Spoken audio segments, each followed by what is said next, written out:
All right, let's try another problem. Chuck has a coin collection with 30 pennies, 24 quarters, and 36 nickels. He wants to arrange the coins into rows. Each row will have the same number of coins, and all the coins in the row will be the same.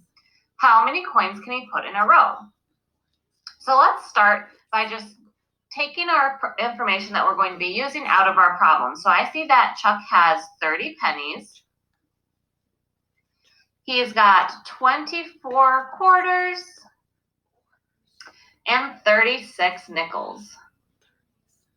Then my problem continues to tell me that each row will have the same number of coins. So each row will have, let's say a row is 5, each row would have 5 coins in it. And all the coins in the rows will be the same. So one row will all be pennies, all quarters, or all nickels. We won't mix our coins up. So that's just like our previous problem. Then my question asks, how many coins can he put in a row? And I'm noticing it doesn't say what's the greatest number of coins, just how many coins can he put in a row. So I might have more than one answer as I'm looking at this problem. Let's start by listing our factor pairs just like we did in our previous problem. So I know factors of 30 are 1 and 30 because of that identity property of multiplication. I also know that 30 is divisible by 2. And that 2 times 15 is 30. So those are another factor pair. That's another set of a factor pair for 30. I know that 30 is also divisible by 3 because 3 and 10 multiply together to be 30. I know 30 is divisible by 5 because it ends in a 0. But before I jump to 5, let me think about 4. Does anything multiply by 4 to get to 30? And I'm not thinking of any basic facts. So there's no whole number, so I can skip to 5. And I know 5 times 6 is 30. There's nothing that I can think of that multiplies by 7, 8, or 9 to make a product of 30. So those are not factors of 30. And I'm going to skip on over to 24. I know that factors of 24 are 1 and 24. I also know that 24 is divisible by 2 because it is an even number, and I know that 2 times 12 is 24.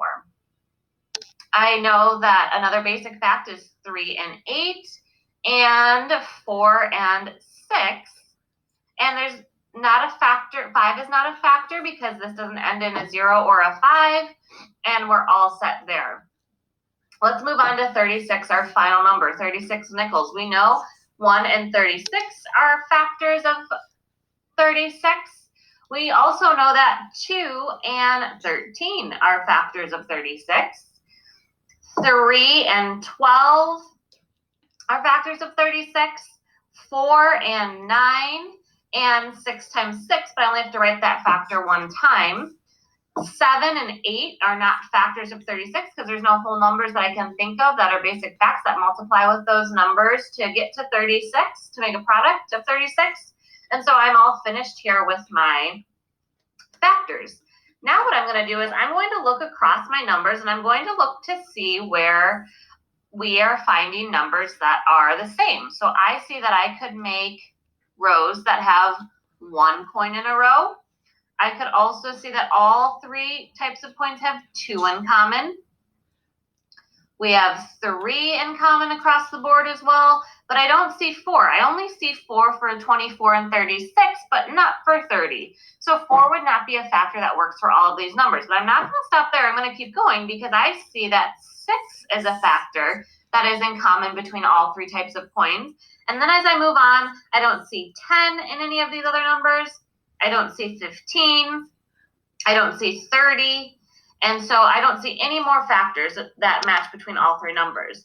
You might notice again that we've got 12 over here between quarters and nickels, but again, that wouldn't be a factor that's shared by all 3 of our groups. So I'm finding that how many coins can he put in a row? Well, he has an option. Chuck can put 1, 2, 3, or 6 coins in a row.